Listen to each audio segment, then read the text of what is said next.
Salut les copains, j'espère que vous allez bien. Aujourd'hui, c'est la première partie de la traversée pour la Corse. Et si je fais cette intro en voix off, il y a bien une raison. Vous savez qu'il y a peu, j'étais bien malade à bord de Corail, avec quasi 40 de fièvre et une bonne toux. Et allez savoir si c'est la fatigue ou autre chose, mais la carte mémoire de la GoPro s'est complètement effacée. Et j'ai perdu tous les fichiers où je parlais. Alors je vais vous raconter cette histoire d'une autre façon, avec les images que j'ai. Allez, c'est parti. Commençons par le commencement. Alors, je sais que ça va paraître bête, mais avant une longue traversée, faut toujours ranger le bateau, faut qu'il soit clean. Le bateau, ça va vraiment être votre abri. En fait, souvent on se dit, tiens, quel abri on a sur le trajet. Mais le bateau, c'est vraiment votre abri, et il faut qu'il soit clean. Parce qu'on va faire forcément de la navigation de nuit, et de nuit, vous allez vous balader sur le pont. Même si vous êtes attaché, il ne faut pas que vous commenciez à vous prendre les pieds dans des coussins, dans des housses, dans des drisses, dans des écoutes qui traînent. Il faut que tout soit clean. C'est pour ça que là, je suis en train de ranger le bateau, et puis on va aller faire les courses. Une fois que le bateau est rangé, c'est super important que vous démarriez le moteur pour le laisser tourner, mais surtout vous alliez vérifier que vous avez bien les pleins d'essence, les pleins d'eau, et que les batteries sont bonnes. C'est vraiment 3 trucs qui sont super importants. Pourquoi ? Parce que vous pouvez pas partir par exemple avec 3/4 d'essence ou un demi-plein. Vous vous dites, il y a bien des ports sur la traversée, ou quand on arrivera on fera les pleins. Non, parce qu'il faut toujours prévoir que vous ayez besoin de votre plein d'essence. Ou votre plein de diesel, c'est pareil, hein. Là c'est du diesel sur Corail.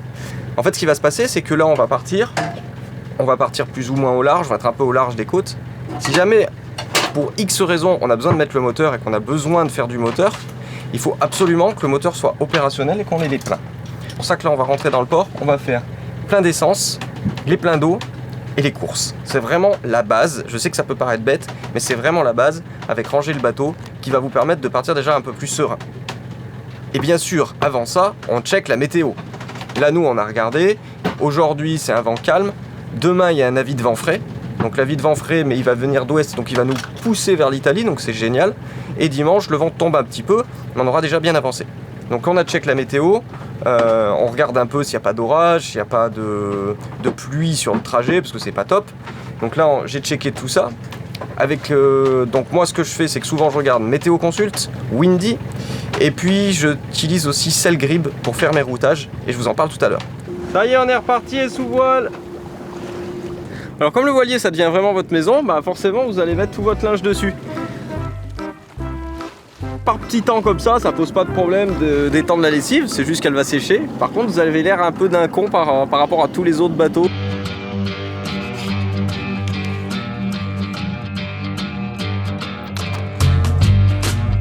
Alors là, j'ai fait à manger, tout simple, petite salade de tomates avocat avec huile d'olive, vinaigre, un peu de gros sel. Et puis 2 croque-monsieur végétariens, puisqu'on a mis que du gruyère, de l'œuf et un petit peu d'herbe de Provence.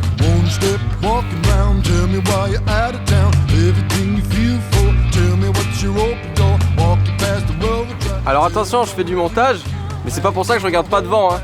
Je regarde devant à peu près toutes les 10 secondes. Je clique un peu, paf, je regarde, je fais un tour d'horizon, là que je me remets sur mon ordi. La veille, c'est super important. Le voyage se poursuit doucement, avec un petit vent de 11 nœuds qui nous vient de travers. C'est grâce à lui qu'à la vitesse de 5 nœuds, on passe doucement à bâbord le cap de Brégançon, où le président de la République peut venir de temps en temps passer des vacances, et à tribord, les îles de Porquerolles et du Levant.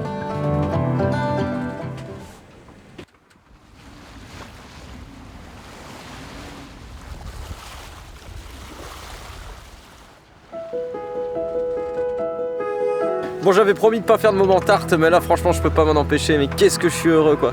C'est incroyable. Quand je suis à Grenoble, vous savez que je suis de Grenoble, il y a toujours quelque chose qui va pas, il y a toujours un truc, mais alors ici, là, on est en mer, le vent nous pousse doucement, je mets un peu de musique, j'écoute la musique, c'est tellement calme, c'est tellement bien, c'est génial quoi.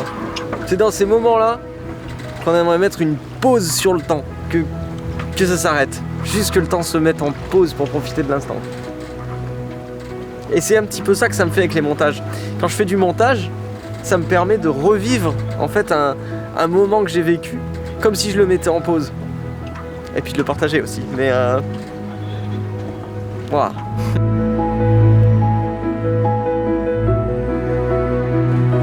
Le voyage continue et vous pouvez voir au loin le cap Lardier que l'on passe tranquillement, voile en ciseaux. Quand vous savez que le voyage va être long, vous prenez un rythme de vie différent. Entre veille du plan d'eau, lecture, montage. Vous apprenez à moins regarder l'heure et plus la nature.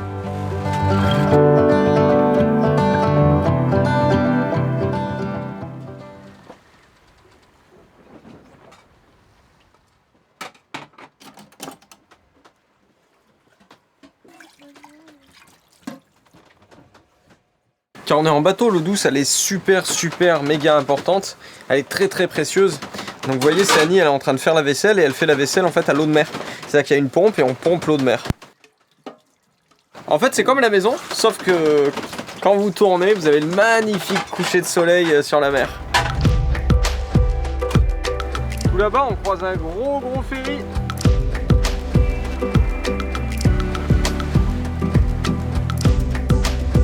Ça y est, on est vraiment en nave de nuit, on a bien mis les gilets, on est attaché au bateau, ça c'est important aussi, hein, c'est mettre les gilets et s'attacher au bateau, c'est super important. La nuit, il va falloir qu'on veille toutes les lumières, donc moi je vais dormir là dans le cockpit, et Sani me réveille quand elle fait son quart si jamais elle voit une lumière pour que je puisse vérifier. Voilà. À part ça, la nuit, bah, c'est comme le jour, à part que c'est encore plus beau.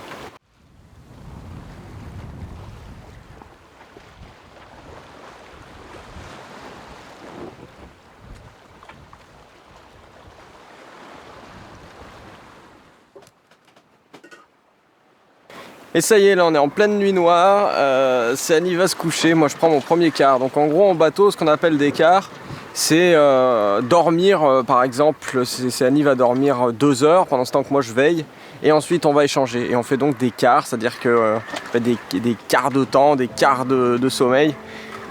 Chacun a ses petites techniques, il y en a, ils préfèrent dormir 20 minutes, se réveiller pendant 20 minutes et échanger très souvent. Nous, ce qu'on a pour habitude de faire, c'est que en gros, moi je fais 2 ou 3 heures de veille et après c'est à elle.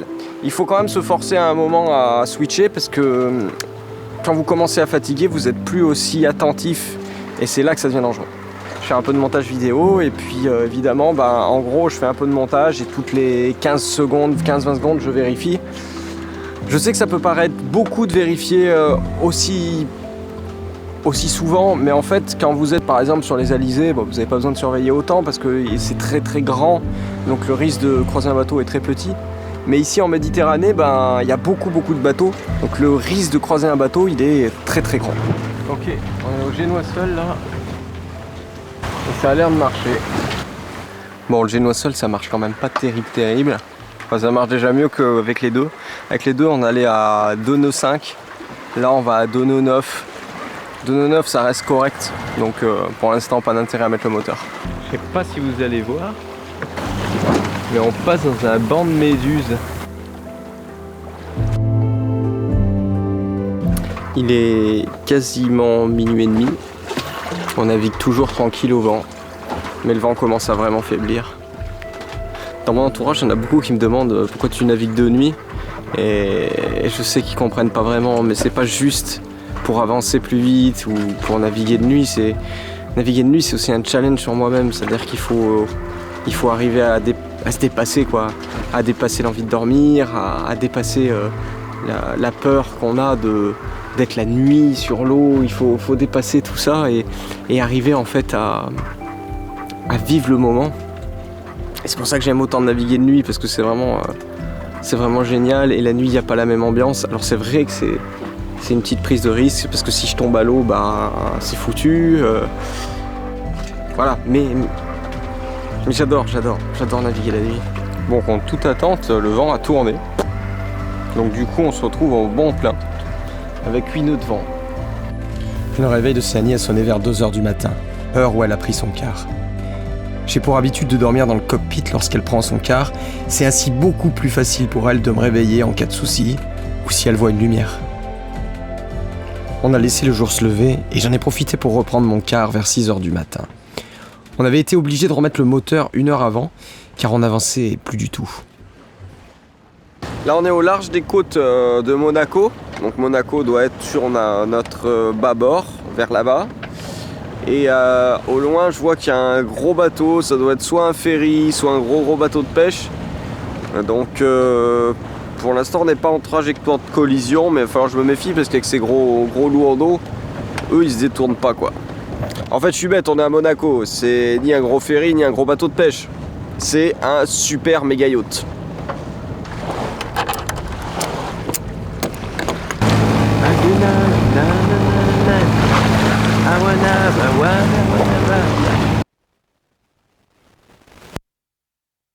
Je viens de me mettre sous voile parce qu'il y a le vent qui s'est un tout petit peu levé. Alors il devait se lever au portant, il se lève au pré.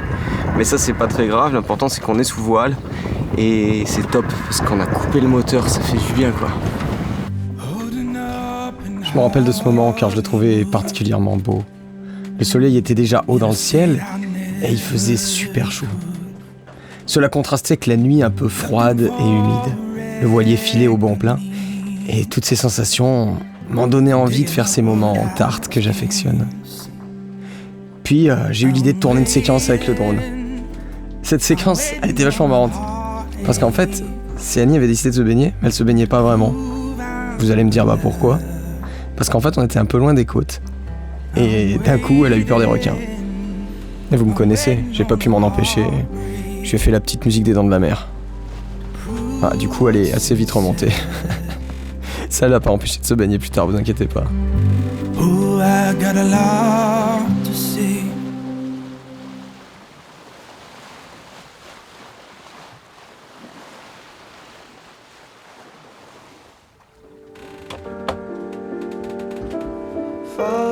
C'est à ce moment-là que tout a basculé.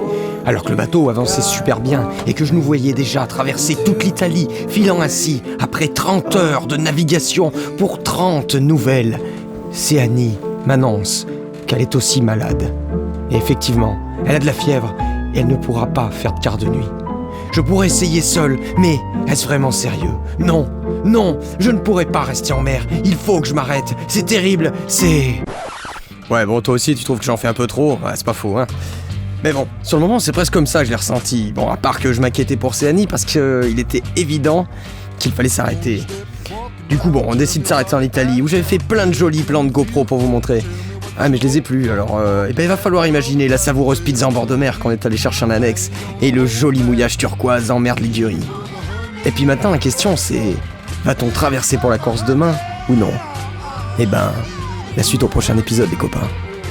On espère que la vidéo vous a plu, n'hésitez pas à vous abonner pour n'en rater aucune autre. Et si vous voulez apprendre à faire du voilier, on a créé une super formation en ligne et des guides numériques que vous retrouverez sur notre site internet www.voiliercorail.com.